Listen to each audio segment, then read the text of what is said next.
साथ मोतीलाल ओसवाल एएमसी के एमडी और सीईओ प्रतीक अग्रवाल मौजूद हैं, उनसे बात करते हैं। प्रतीक जी, गुड मॉर्निंग। प्रतीक जी, शुरुआत आईटी से ही करते हैं, क्योंकि आज एक और बड़ा एक्सीडेंट, केपीआईटी टेक 15% नीचे।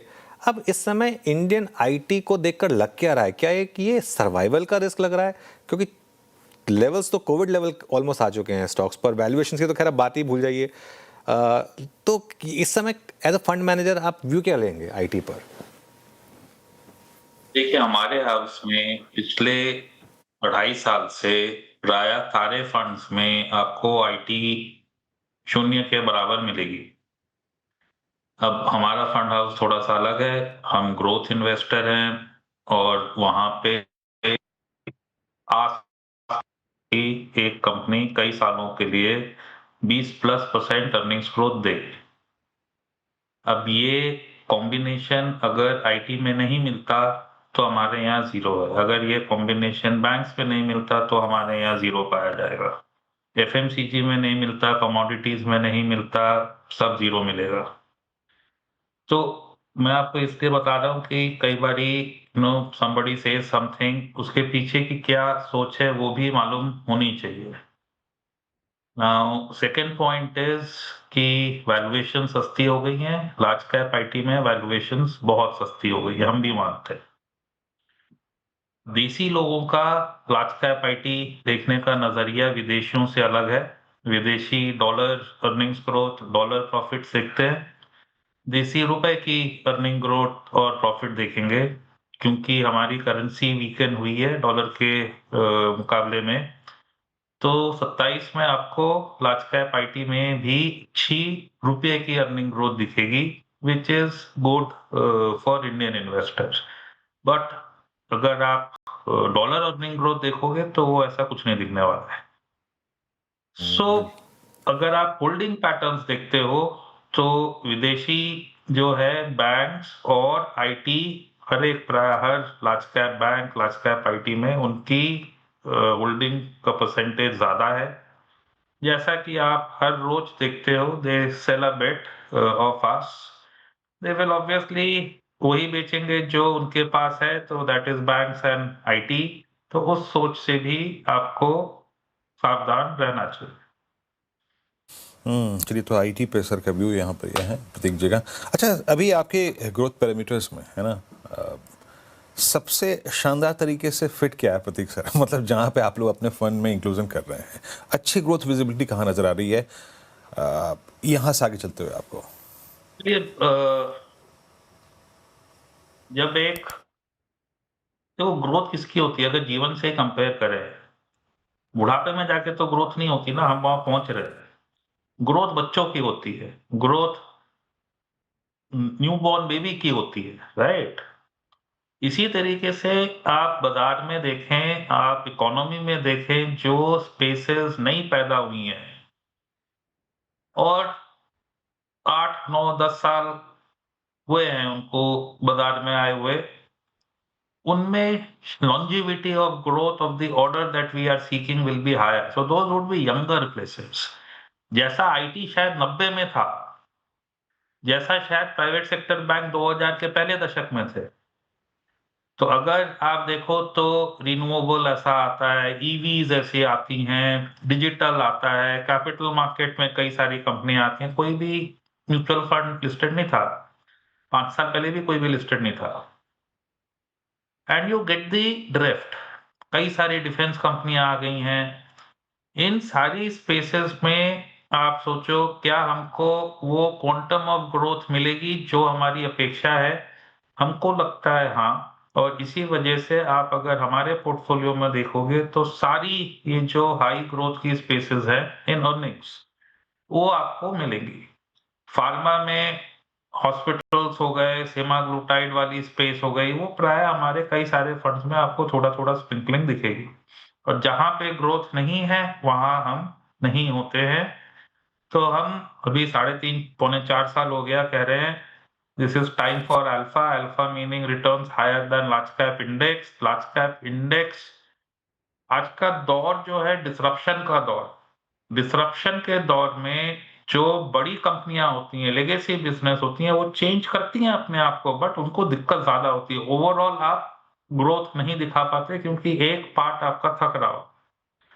तो जो बिज़नेसेस उस क्षेत्र की आती हैं, नई बिज़नेस होती हैं और अच्छी बढ़ निकलती हैं, उनको एक अपॉर्च्युनिटी मिलती है।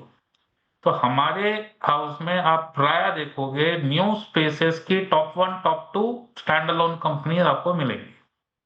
That is our construct. ये पिछले कुछ दिनों में शानदार मूव्स वापस ऑटो स्पेस में आ रहे हैं। आप इस स्पेस में ओवरवेट हैं क्या प्रतीक जी? ऑटो में जो आइस व्हीकल्स की क्षेत्र है, उसमें हमारा इन्वेस्टमेंट ज़ीरो है। कि हमको आप देखिए, आप सोचिए कितनी पी उनकी है। 25 एक नंबर ले लेते हैं। आपको लगता है कि आइस व्हीकल 25 साल चलती रहेगी? या अगर आपको लगता है कि अगले 5 से 10 सालों के बीच में ice will convert into EV, तो आपको क्या करना चाहिए? तो हमारे हाउस में जिन कंपनियों में ईवीज़ की लीडरशिप है, वो दिखेंगी। आइस ओनली प्लेयर्स ज़ीरो हैं। इनफैक्ट डोमिनेंट आइस प्लेयर्स भी ज़ीरो हैं। प्योर ईवी प्लेयर्स आपको दिख जाएँगे। कि फ्यूचर हमारे हिसाब से ईवी है। फ्यूचर हमारे हिसाब से जो हमने सोचा था ईवी के लिए, वो उससे ज़्यादा तेज़ी से आ रहा है। जो दिल्ली में हुआ, वो तो सपने में मतलब एक्सपेक्टेशन ही नहीं थी कि आप कर दोगे। एक अप्रैल 28 से two wheeler has to be EV, 1 अप्रैल 27 से three wheeler has to be EV, चलो वो भी मान लिया। बट इस दौरान आज से 30,000 रुपया आप दे रहे हो एक ईवी टू व्हीलर खरीदने के लिए, अगले साल घट के 20,000 हो जाएगा, उसके अगले साल 10,000 हो जाएगा। ये तो सपने में भी नहीं सोचा था। So that is the pace of conversion. तो उसमें जिनकी ईवी की स्ट्रैटेजी नहीं है, जो वहाँ रुक-रुक के आ रहे थे, वहाँ पे obviously there is a huge value migration which is happening from ICE to EV. तो हम वहाँ होते हैं जहाँ पे वैल्यू माइग्रेट हो रही होती है। जहाँ वैल्यू माइग्रेट हो रही है आप वहाँ हैं। अच्छा सर, एक चीज़ कुछ सेक्टर्स में ग्रोथ थी, नंबर्स अच्छे थे, बट उसके अगेंस्ट प्राइस डैमेज हुआ था along with market fall. Hotels में आपकी रीडिंग क्या कह रही है इस वक्त? होटल्स जो भी मैंने आपको कंस्ट्रक्ट बताई, उसमें फिट होते हैं एट द मार्जिन। उनके 15 से 20% के बीच की ग्रोथ निकल के आती है। तो हम कभी वहाँ दिखते हैं, कभी नहीं दिखते हैं। सो ओवरऑल थोड़ा-सा उसमें आपको वैल्यूएशन का समावेश करना पड़ता है, क्योंकि compounding alone will not give us the return that we seek. तो मतलब एट द बॉटम लाइन ये क्षेत्र रहता है। हमारे हाउस में 1-2 होटल आपको मिल जाएँगे इन्वेस्टी कंपनीज़ में।